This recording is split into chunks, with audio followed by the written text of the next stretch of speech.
Welcome to another night with me. If you're listening to this, you're probably like many people, looking for a little lighthearted horror to help you drift off to sleep. Before we get started, like the video, subscribe to the channel so you don't miss any future stories, and let me know where you're listening and what time it is. Now, lie down, close your eyes, relax, and let this story take you away. The GPS died 3 miles away. Not surprising. Prisons deep in the countryside rarely show up on satellite maps. But this one was different. It wasn't just forgotten. It had never existed. In my 15 years as a surveyor, I'd consulted every kind of map, old paper, digitized, land records, even the yellowing archives sitting quietly in the basements of state archives. Nothing. Not a trace of the prison. Yet there it stood, a mass of concrete and rusted steel and silence, a tumor the land had tried to swallow but couldn't. I stopped beside the ruins of what appeared to be a watchtower. The structure leaned sideways, defying gravity, its black windows like dead eyes. The late afternoon sun stained everything yellow, casting shadows that stretched like ghostly fingers out of the cracked concrete. My footsteps echoed across the broken glass, as if the wall were listening. I told myself it was just professional curiosity. A surveyor is always fascinated by the unmarked. But the longer I stood under the empty gaze of the windows, the more I realized that curiosity is sometimes just a beautiful mask of stupidity. The main door hung limply on a rusty hinge, as heavy as if the whole building were trying to hold it together. Inside, the scent that hit me was not of decay, but something older, deeper, like the smell of time spent in captivity. The hallway ahead was silent, with doors on either side of me wide open, mouths screaming for help in silence. Every time I passed a cell, the air exhaled, a stagnant air that made my skin prickle. In the third row, I found them. Medals. Dozens of them, hanging from rusty wire between bars, like some creepy carnival game. Each one the size of a large coin, its silvery green finish moldering with age. Numbers were etched into their faces, not in order, but in chaos: 47, 2, 3, 81, 592. They swayed gently in the windless air. I reached out and touched one, number 67. At the touch, the metal vibrated, not shook, but vibrated, like a tuning fork struck against stone. The sensation traveled up my arm, a frequency so low it seemed to resonate in my bones. I jerked my hand back. The metal stopped. Daniel Morrison, I muttered. My name, dropped into space like a pebble into a pond. And then, all the metals started ringing. The sound wasn't loud. Almost inaudible, even. But I felt it there, like a collective whisper, recognized my name, tasted it, and found it familiar. I backed away, my shoulder hitting the wall, the ringing ending as abruptly as if it had never happened. I told myself I was imagining things. Old houses did that. Sound reflected, metal stretched, air leaked through cracks. There was an explanation for everything. But here, the paper-thin logic was covering up something unnameable. I stepped deeper inside. The interior was a geometric nightmare, hallways turned upside down, stairs leading into walls, rooms larger than they appeared. The compass in my pocket spun wildly. No direction was north. I walked to the center of the complex, where a small chapel stood. The door was wide open, like an invitation from an entity I did not want to meet. Inside was a simple altar and a cross, not hung, but carved into the stone. But what stopped me was the huge organ built against the end wall. No brass pipes. No echoes. Just a hollow wooden frame, like a mouth with all its teeth removed. I stepped closer, the stone floor cold underfoot. The piano bench was still cracked, but it looked as if someone had sat on it. I didn't sit. I just leaned in to look. And I heard it.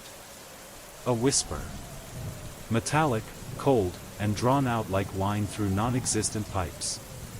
A sound from where there was no sound. Not from my ears, but from inside my head. It whistled through my brain like wind scratching at my skull. My name is Daniel. Daniel Morrison. He doesn't belong here. I jumped back, and realized the ground beneath my feet had changed color. It was no longer concrete. It was something soft and glistening like water. I lifted my foot, and the imprint of my shoe filled in immediately. Not a trace. As if I had never existed. I ran. But the door receded. The walls rose and fell as if breathing. Their rhythm matched my heartbeat. The ground melted. Medallions sang like an otherworldly chorus. I don't know how I got to the car. I just knew that the third time the engine started, I was gone, rocks flying. That night, lying on my rented bed, the floor beneath me softened for a moment. Enough for me to understand, there are places that do not follow the rules of the map. And sometimes, it is that place that will remeasure people. I never went back. The device was still there. But I made no notes. On every map, the valley was empty. A blank space. But I know it's there. Quietly. Breathing. Listening. Calling my name. Because there are spaces, I have learned, that measure the measurer. I could never forget the feeling of standing in that abandoned chapel, with its pipeless organ and the smell of time rotting in the cold stones. But then I found another house. Not in the deep woods, but right in the town where I had moved in hopes of escaping my old haunts. An old wooden house, 3 stories, dusty and strangely empty. I wanted to check it out to see if it needed any repairs, and maybe find some hidden spaces, as so many old houses have. I didn't expect to find a hidden hallway. It was behind a large cupboard in a room on the first floor. I had originally intended to just dust it, but when I looked closely at the back wall, I noticed a small gap. I tried pushing the cupboard, it moved more easily than I expected. Behind it was a narrow passage, about 60 centimeters wide and 1.8 m high. The air from inside smelled musty and old, as if it had been buried for centuries. I shined my flashlight in and saw a long hallway that stretched in both directions. The walls inside were rough, uneven stone, with faint symbols painted on them in faded paint. The concrete floor was cold. Each step I took echoed, as if the space were listening. I turned left, going deeper inside. As I walked, more symbols appeared on the walls, circles with cutouts, scratches that looked random but repeated with purpose. My ears started ringing as if they were going up. The air was thick, heavy. And then, a whisper. Right behind. I spun around, shining my flashlight into the darkness behind me. Nothing. But the air felt a little off. I swallowed, telling myself it was just nervousness. But then, after a few more steps, the hallway branched, one sharply to the right, the other sloping down as if to a basement. I chose to go down. The whispering grew louder, thicker, but still indistinct. My breathing became labored. I stopped to steady my heart, leaning against the cold, damp stone wall. A drop of water fell on my shoulder. I looked up. All I saw was darkness. Something was watching me. I couldn't see it, but my body knew it was there. The sensation was so strong I could hear the blood pounding in my ears. I decided to turn back. I wasn't ready. As I turned, I heard small footsteps, matching my pace. Every time I stopped, it stopped. The air felt tight. My skin tingled. I ran the last bit and almost jumped out of the gap, yanking the cabinet back into place as if to lock something behind it. My heart was pounding in my chest. I was breathing hard, sweat beading on my forehead. Then I dug through the blueprints the previous owners had left in the dining room drawer. There was no hallway. No side rooms. I realized, this was no ordinary house. The house wanted me to find them. I continued to work during the day, writing, researching the paranormal. Ironically, I was writing about ghosts while I was hearing whispers in the walls. The lights kept flickering, and at times I had to use candles. I called the electrician, but no one answered. I left messages. It was hopeless. At night, the voices come back. They are never clear, but I know they are talking about me. Sometimes I hear my name. Daniel Morrison. I freeze. My palms sweat. Once, I hear a voice right next to my ear, so close I jerk my head back. But there is nothing. No one. After a week, I returned to the hallway. I found another way, behind a loose board on the second floor. It led to a narrow stone staircase between two walls. I descended it with a flashlight, dodging cobwebs. The steps groaned, but they held my weight. Down below, the hallway was so narrow that I could touch the walls with my elbows. The symbols here were carved directly into the stone, deep, sharp, and seemingly made by human hands. I passed a small room with a low ceiling. In the middle was an old table. On it were sheets of faded paper, covered with symbols like the walls. Some were torn. Some seemed to be maps for rituals, but the language, not Latin, Greek, or anything I had ever seen. The flashlight flickered. The shadow on the table changed, as if someone was standing behind it. I backed away. My feet slipped on something slippery, cold and wet like old blood. I held myself together, but something breathed down my neck. I spun around. No one. I shined my light everywhere. No one. But my scalp tingled. I ran. I didn't stop. I went back up and closed the door. My chest hurt like hell. I was breathing hard, sweating. The house was more than just a place to live. It was alive. It was calling me. It needed me to find something. Something buried. Over the following nights, the whispering changed. It was no longer a sporadic sound. It carried sadness. A cry for help. Someone or someones were trapped, unable to escape. I saw the shadow pass the living room door. Saw the low movement in the kitchen. I couldn't ignore it anymore. I was drawn into the hallway. I discovered new passages, behind the dining room panel, in the bedroom closet, behind the third floor bookcase. All led into a maze of interwoven hallways. Some dead ends. Some led up. Some led down. The walls were covered with strange graffiti, some erased. Some fresh. I spent more time down there than in the living room. I don't remember how many days it took. Sleeping during the day. Awake at night. I couldn't eat. Just wandering around with a flashlight. I felt like I was looking for something important that I had forgotten a long time ago. And then one night, the power went out completely. I knocked again. 3 times, intermittently. Still no answer. But this time, I heard a small metallic click, like a bolt being pulled out of its socket. The door opened a crack. A rush of cold air rushed out, not the cold of the air conditioner or the breeze from the hallway, but a musty, old cold that clung to my skin like a spiderweb. I hesitated for a second, then pushed the door open. It opened more easily than I expected. The apartment was dark inside. The curtains were drawn, the lights off. I reached for the switch, but my fingertips touched cold wall and something like old wallpaper peeling off. I turned on the flashlight on my phone and swept the light inside. The room was empty.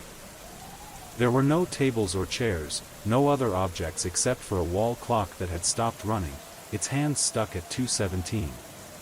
There was a strange trail of dust on the floor from the entrance to the kitchen, as if something had just been dragged away by hand. I stepped inside, reflexively closing the door behind me. The faint whistling of the wind in the hallway was cut off, replaced by the creaking of the wooden floorboards as I walked. The apartment was identical in layout to mine, yet strangely different. There was no sign of anyone having lived here, but the floor had faint footprints, leading to a small wooden door at the end of the kitchen. It looked out of place, like a secret entrance that someone had tried to hide. I approached, my hands shaking without knowing why. My instinct was to turn and leave. But I also knew that if I didn't open this door, I would never escape the footsteps and the breathing cracks in the walls of my apartment. I turned the doorknob. The door swung open. A narrow staircase appeared before me, the light from my phone not quite reaching the bottom. It was pitch black below, but there was a soft, steady sound, like pages turning or someone whispering to themselves. I took a deep breath, then stepped down. Each step creaked, as if it would break under my weight. The air grew thicker. I felt as if I were descending into a realm that no longer belonged to reality. When I reached the bottom, I realized this was no basement. This was a room, built into the walls. The walls were covered with hand-drawn maps, or rather diagrams, of corridors and apartments, with notes like, "It only opens when no one is looking, the crack is its mouth," and "Don't resist if you hear your name called." I turned around, and was startled to see an old tape recorder playing. This is the last recording. If anyone hears this, it means you've entered like me. There's no way out. This house isn't on the map. It's the map. And it's learning to imitate people. The voice on the line stopped, then continued in a different voice. My voice. And now, I understand. I am a part of it. I looked around, my heart running cold. I didn't remember saying those words. But the sound was mine, the same timbre, the same rhythm, the same ragged breath. I picked up the tape recorder. It was off. The tape stopped rolling. But there was another sound in the room now, footsteps above. The apartment was empty, someone was moving around. I turned and ran up the stairs. But when I pushed open the door, it was no longer the apartment I had entered. That was my apartment. But things were different. On the wall were pictures I had never taken.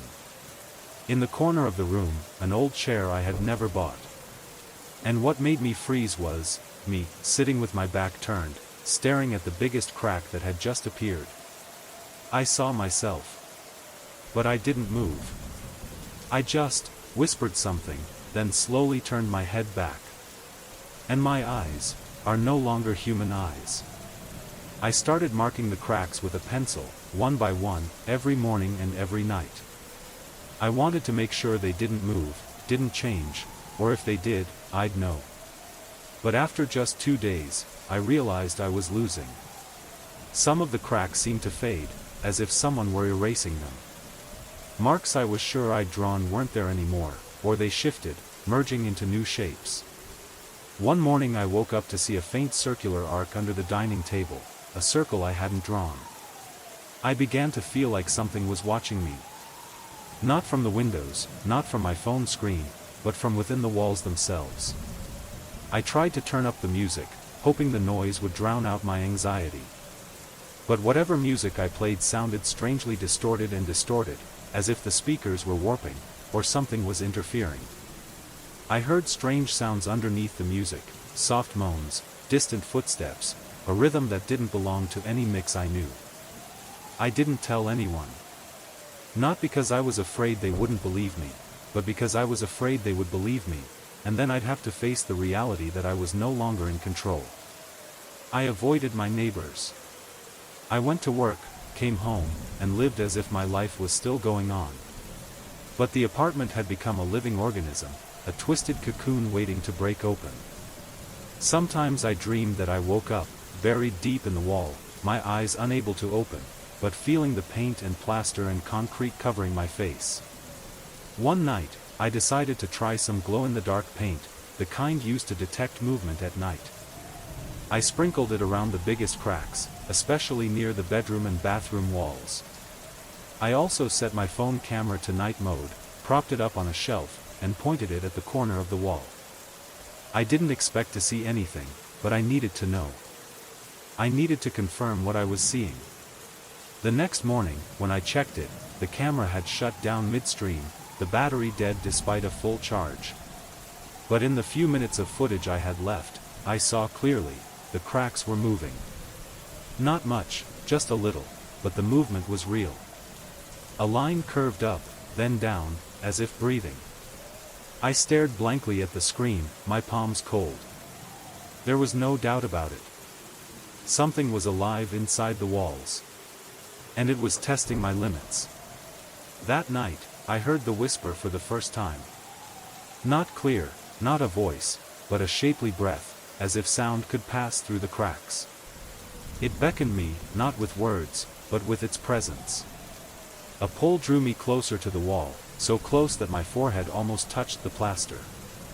I closed my eyes. I felt my pulse pulsing back from the wall, merging with my heart.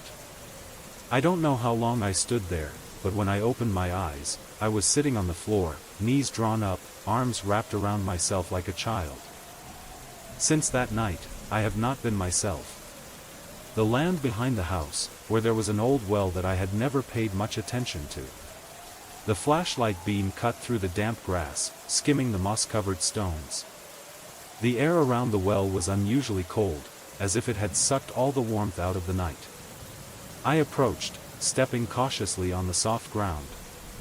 The well had a thick stone lid, cracked in places, the edges corroded by time. I had never opened it, not that I had any reason to. But tonight, something drew me toward it, not by force, but by feeling, a feeling deep inside, like the unspoken call of the land itself. The flashlight trembled in my hand as I bent down, pressing my ear to the gap between the stones. There was no sound of water. Just a silence so thick, so compressed, that it seemed as if sound itself were being swallowed up there. Then, a breath. Not mine. I jumped back, my heart pounding. The flashlight swerved, into the trees near the fence, where I saw movement. A dark shape, long and thin, not quite human but not quite animal either. It stood still as if it knew I was looking, then disappeared behind the tree trunk. I stood there, frozen, realizing that I had left my comfort zone. The house, with all its strange phenomena, was suddenly no longer the center. Something outside, tied to the land, to the well, to a history I had never known, was slowly emerging. I turned and hurried home. The air inside was warmer, but not pleasant. The cracks in the living room wall seemed deeper. I wasn't sure. All I knew was that when I closed the door, the wind outside turned to a whisper. Not clear, not continuous, but I heard it. As if someone was talking outside the door, in a language not meant for human ears. I locked the door and drew the blinds. The lights were still on, and I was still sitting on the familiar couch.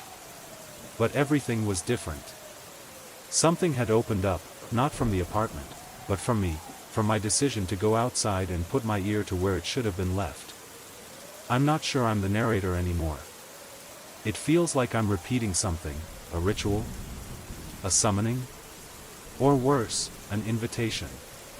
I don't know how the entity got through the cracks. I don't know where it belongs, the wall, the well, or me. I just know it's getting closer every night. And if it ever does come out of the wall, I'm afraid I won't scream, I won't run. I'll invite it in. I will turn on the light again, sit here again, write again. And I will tell this story, as others might have told it, if they were still listening. Because perhaps this house never wanted to kill me. It just wanted me to stay. And tell it for it. It was not an echo of my voice, but another sound, like me but not me. It was imitating. I struggled to my feet, still dazed, my eyes stinging as if the air from the well had carried the sands of time. I turned on my flashlight and shone it down into the larger crack, which was gaping like a waiting mouth. The stone around the well was cold and damp and strangely stained with moss, as if it had grown from within rather than outside.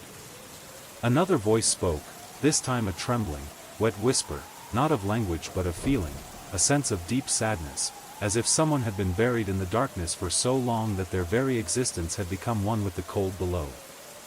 I took a step back, my heart pounding so hard it blurred my thoughts. But then a thought occurred to me: what if this wasn't a ghost, but a tear? A rift. A seam between two places that didn't belong together. A gap that was opening up bit by bit, demanding attention. I didn't sleep that night. I sat on the living room floor, staring at the wall near the well, my palms still feeling the vibrations of my name. Carl said he would come the next afternoon. I wanted to tell him everything, but I knew it would sound like delirium. I just wrote everything down in a notebook, as a way to protect my fragile sanity. The next afternoon, when Carl arrived, the sun was setting behind the distant trees.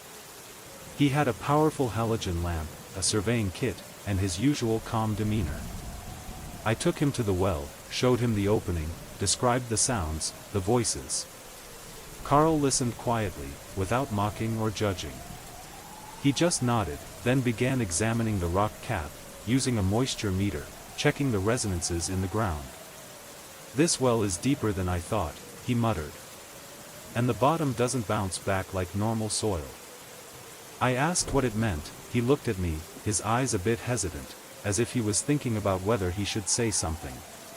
It didn't resonate like stone or earth. It was hollow. Like there was a void down there, but no air. That night, Carl suggested we stay. We set up chairs on the porch, 2 lamps shining directly on the well. I told him in more detail what had happened, about the crack in the wall, the faint footprints in the plaster, the feeling of eyes watching from where no one could see. Carl didn't answer. He just sat there, his eyes fixed on the well. It was almost midnight, the halogen lights flickering. The wind picked up, and for the first time I heard a whisper that wasn't just mine. Carl heard it too. He looked at me, his face pale. "Do you hear it?" he asked. "It's calling my name." For the first time, I didn't feel alone. But that feeling didn't last long. As we approached the well, the light went out completely. A cold wind blew through, as if someone had opened a door to a place where there was no light.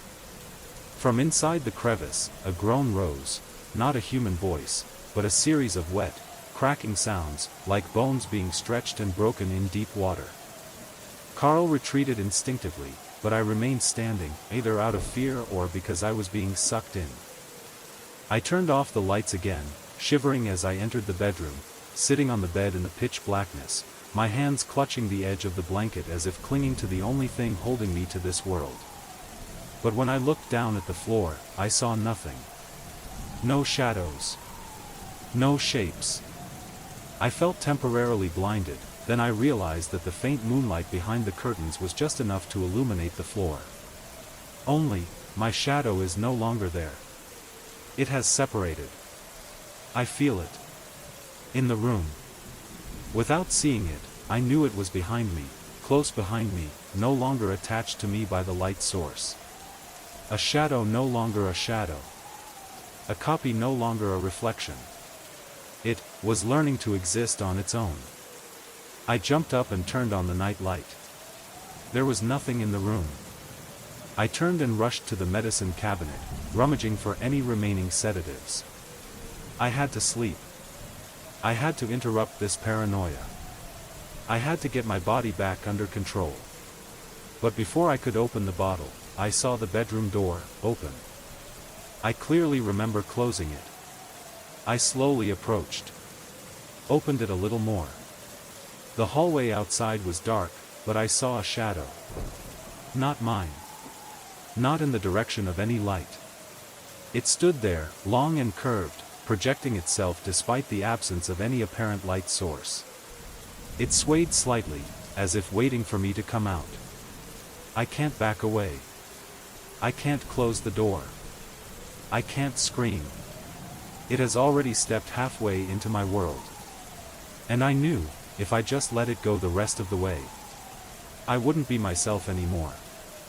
I sat down on the floor, my back against the cold wall at the foot of the stairs, my hand still shaking as if I had just emerged from a nightmare, but no, I knew, I was still there. The chanting had stopped, as if it existed only in the space of the attic, as if only by entering it did I cross an invisible threshold, a boundary of perception where things began to deviate from their familiar order. I closed my eyes, trying to separate what I had just experienced, but the image of the mirror with its strangely carved wooden frame and the feeling of the cold wave passing through my fingers when I touched it kept swirling in my head. It wasn't just fear, but the feeling of being dragged, call, something from inside the mirror, from its very other side, was calling to me.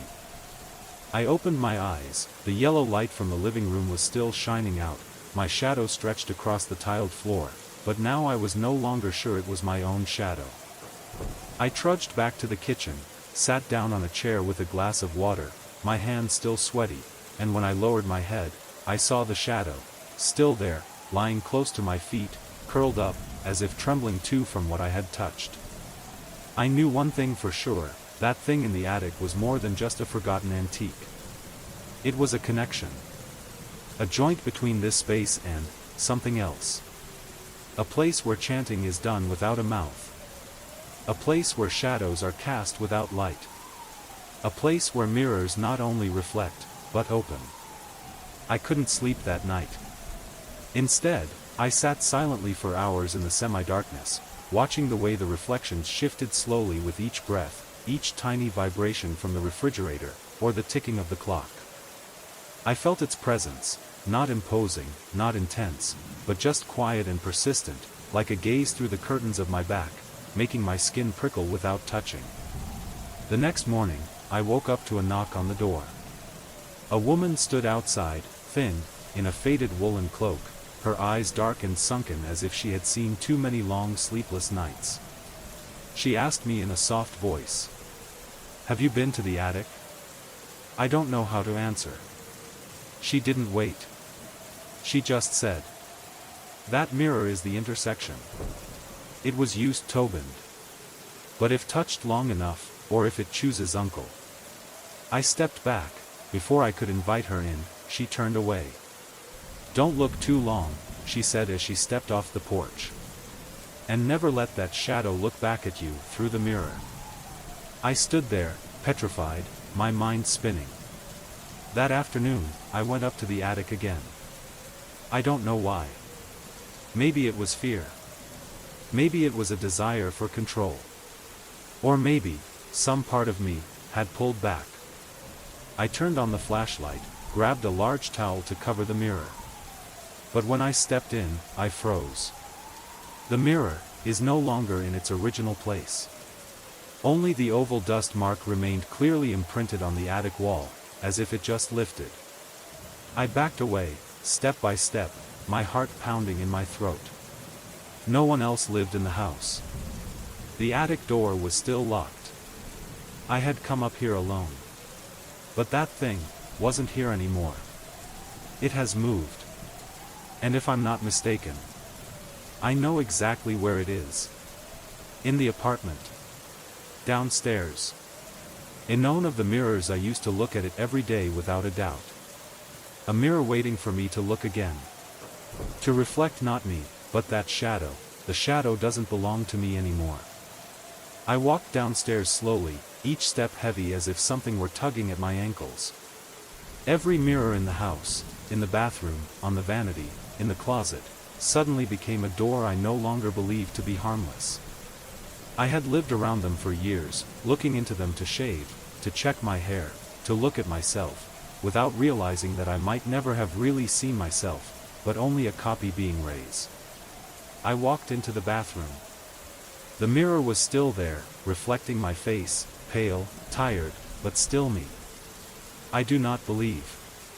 I raised my hand and waved slightly. Reflection follows. Synchronously. Smoothly. I stopped. It also stopped. I turned my head to the left. The image in the mirror turns around right as usual. I looked deep into its eyes. And for the first time, I realized that look wasn't really touch me, as if looking through me, into a space behind me that I could not perceive. A dark space, expanding bit by bit, like the mouth of a creature yawning silently. I stepped back, my chest tightening. I turned off the light in the bathroom and closed the door. The sound of glass vibrating slightly. I wedged a chair under the doorknob, as if something inside might open the door. Part of me knew it was futile. But when faced with the invisible, people do the most absurd things to cling to some last sense of control. That evening, as I lay on the couch in the living room, the table lamp still on, the TV still running at low volume, I heard the whispering again. Not from the well. Not from the attic. From behind the mirror in the bedroom closet. The voice was no longer unfamiliar. It had stopped repeating words I didn't understand. It whispered my name, then breathed mine. I stood up, grabbing the flashlight and a small knife from the kitchen drawer. I didn't think I'd need them, but I needed to hold something, needed to feel like my hands still had control over a specific shape. The wardrobe door opened without a sound. The tall mirror stood against the wall, surrounded by clothes hanging silently like empty corpses. I shined the flashlight. No reflection. Not complete darkness, but delay. The image in the mirror appears slow, as if it needed more time to understand who I was and what I was doing. I saw my reflection in the mirror raising my hand, but it never raised a hand. I felt something drain from my body in that moment, like the warmth was sucked out of my skin, leaving behind a thin, fragile shell. I ran away. I slammed the door shut, pushed the chair, pushed the table, pushed everything that could block the outside. I sat with my back against the door, my chest heaving. There was no sound on the other side of the door. But I felt it. A look without eyes. A presence without a body. I fell asleep from exhaustion, but my sleep was not restful. I dreamed I was standing in front of a mirror, but this time I was within. I found myself pressing my hand against the glass from behind, and saw myself, in the real world, stepping forward and touching it. I wanted to scream, wanted to warn. But my mouth couldn't make a sound. And then I saw it, the faceless shadow, standing behind my reflection, gradually approached, so close that I could see nothing but its pale skin and a pair of bottomless black eyes. I woke up with a start, cold sweat pouring down my back. It's morning. But I'm not sure if I still am myself anymore.